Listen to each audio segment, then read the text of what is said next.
Mary Lennox had arrived at her uncle's home on Alston Avenue 5 weeks after her mother and father had perished in an unfortunate lacrosse accident at the family estate just outside of Budapest.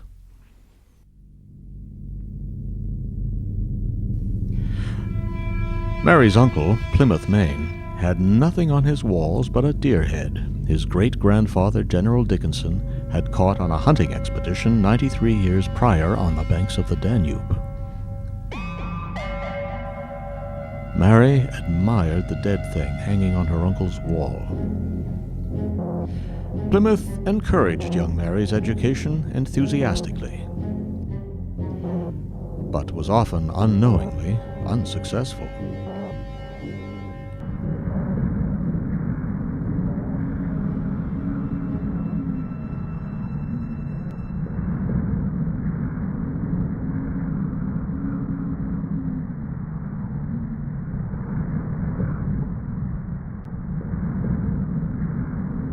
Mary had little interest in attending Nelson Mandela Elementary on Bruce Street.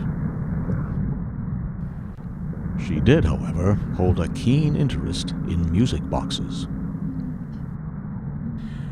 An abandoned house at the end of Percy Street served as a much more interesting playground for Mary.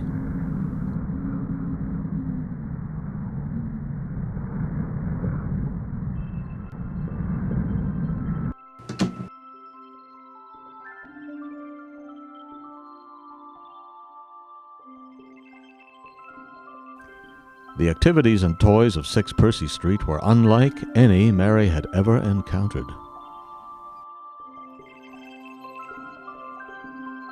More exciting than any doll or stuffed bear her father had ever given her.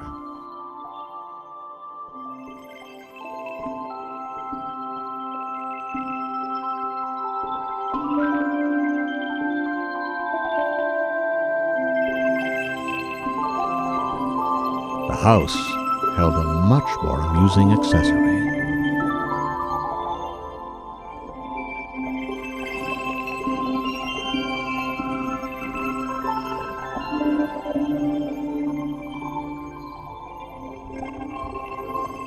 Better than any game of jump rope or hide and go seek.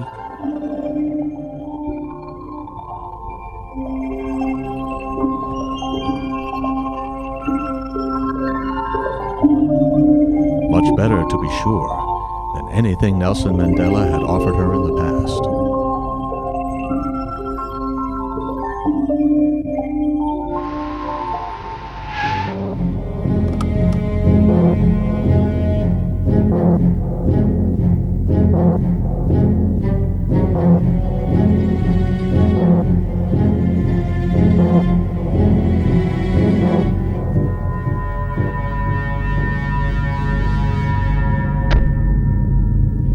Mr. Sidney Hampshire of Glen Elgin Realtors was also fond of the small house at the end of the twisted street.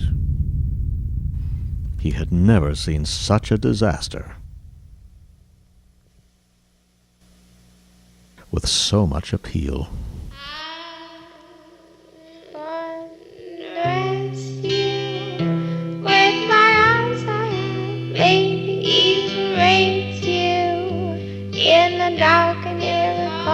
Of my mind, I tucked you in and touched you in a dream last night, pushed you aside.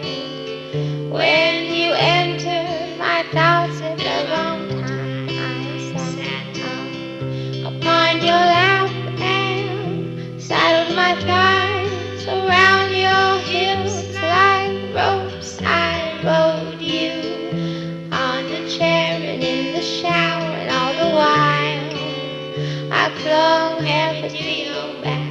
My desire, deeply harnessed in your spine.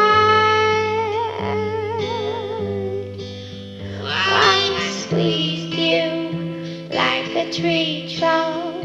You may have been one, sexless and comforting. You might have even been a trial.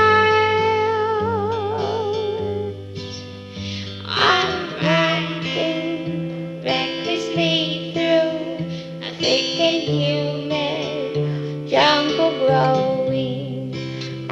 conscious with the primal yearning that stirs,